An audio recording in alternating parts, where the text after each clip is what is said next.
காலத்திற்கேற்ப இவ்வுலகம் தொழில்நுட்பத்தை கையில் எடுத்து மின்னல் வேகத்தை மிஞ்சி கணினியின் துணை கொண்டு முன்னேறும் இவ்வேளையிலே எங்கள் பள்ளி மாணவர்கள் காகித ஓவியத்திலும் காவியம் படைத்து கணினி ஓவியத்திலும் கரை காணும் இலக்கினை நோக்கி பயணித்து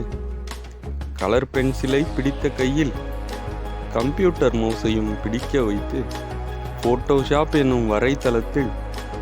கம்ப்யூட்டர் திரையில் இவ்வாண்டு முதல் கணினி ஓவியமும் படைக்க வைத்து உள்ளம் மகிழ்கிறேன்.